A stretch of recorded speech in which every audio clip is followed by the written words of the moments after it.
Bersama saya Elda, belajar sejarah menjadi lebih menarik. Pada video kali ini, kita akan membahas latar belakang lahirnya kolonialisme imperialisme bangsa Eropa. Nah, pada penasaran kan, apa itu kolonialisme dan imperialisme? Dan bagaimana pula lahirnya? Nah, sebelum kita simak video ini lebih lanjut, jangan lupa klik like dan subscribe. Dan aktifkan tombol lonceng notifikasi agar kalian tidak ketinggalan informasi sejarah.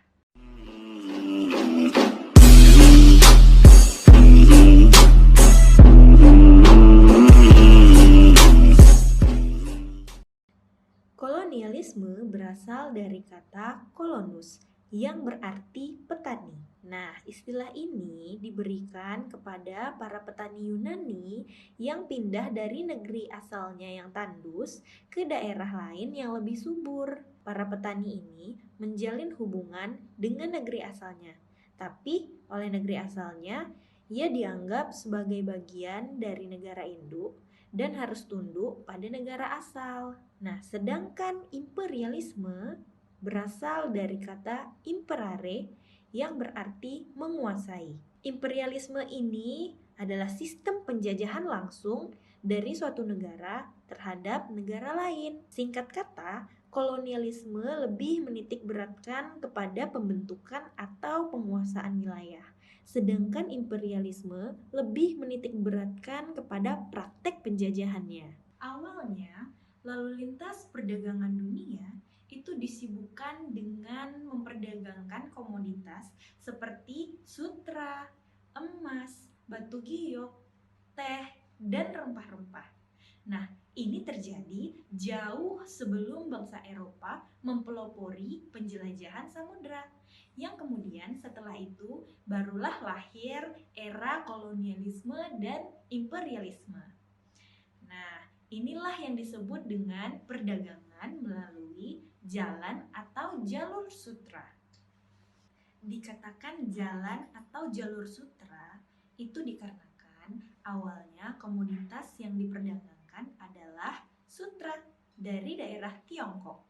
Jalan jalur sutra itu dimulai dari Tiongkok, yaitu tepatnya di daerah Chang'an, melewati kota-kota perdagangan di Asia Tengah seperti Samarkand atau Uzbekistan, Kashgar di Tiongkok, berbatasan dengan Tajikistan dan Kirgistan, dan berakhir di Antioquia atau Konstantinopel atau yang sekarang adalah Istanbul.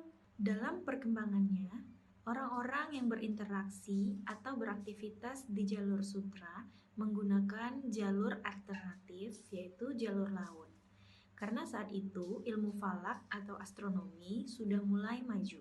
Ketika Kekaisaran Romawi atau Bizantium runtuh, itu pada abad ke-9, rute laut dikuasai oleh saudagar-saudagar Arab dan penggunaan jalur sutra pun mulai ditinggalkan. Dan jalur sutra ramai kembali pada abad ke-13, tepatnya ketika Kekaisaran Mongol berada pada masa kejayaannya. Kemudian bangsa Eropa berhasil mengembangkan teknologi maritim sejak abad ke-15 dan dipelopori oleh Portugis. Ketika inilah dominasi saudagar-saudagar Arab sedikit-sedikit mulai berkurang. Itulah kenapa kolonialisme dan imperialisme bisa lahir, karena salah satunya berkembangnya teknologi pelayaran.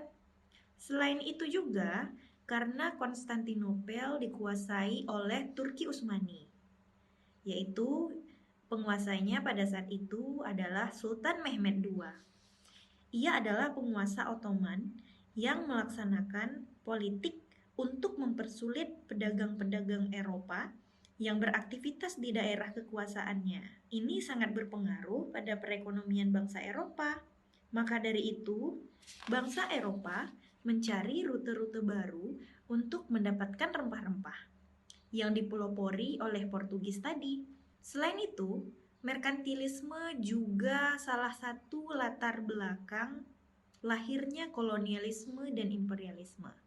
Merkantilisme merupakan teori ekonomi yang menyatakan kesejahteraan suatu negara ditentukan oleh banyaknya aset atau modal yang dimiliki, serta besarnya volume perdagangan global suatu negara.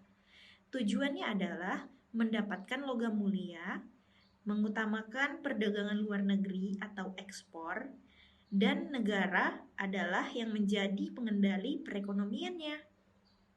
Merkantilisme inilah yang berkembang di Eropa pada abad ke-15 sampai dengan abad 17. Sehingga negara-negara seperti Portugal, Spanyol, Inggris, Prancis, dan Belanda bersaing untuk mendapatkan emas dan perak di luar Eropa. Inilah cikal bakal lahirnya kolonialisme dan imperialisme ke negara Asia, Afrika, dan Amerika Selatan. Selain logam mulia, mereka juga mengincar rempah-rempah. Selain itu, adanya misi gold, glory, dan gospel. Gold itu motifnya adalah ekonomi, yakni untuk mendapatkan keuntungan yang sangat besar. Sementara glory motifnya ingin kembali berjaya. Karena bangsa Portugis dulunya dikuasai oleh kaum muslim, yakni dinasti Umayyah.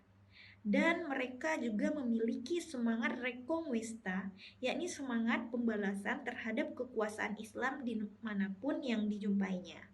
Kemudian gospel. Gospel motifnya yakni menyebarkan agama Kristen ke seluruh dunia. Nah, itulah tadi latar belakang lahirnya kolonialisme imperialisme bangsa Eropa. Sampai di sini dulu perjumpaan kita. Berjumpa lagi di video selanjutnya.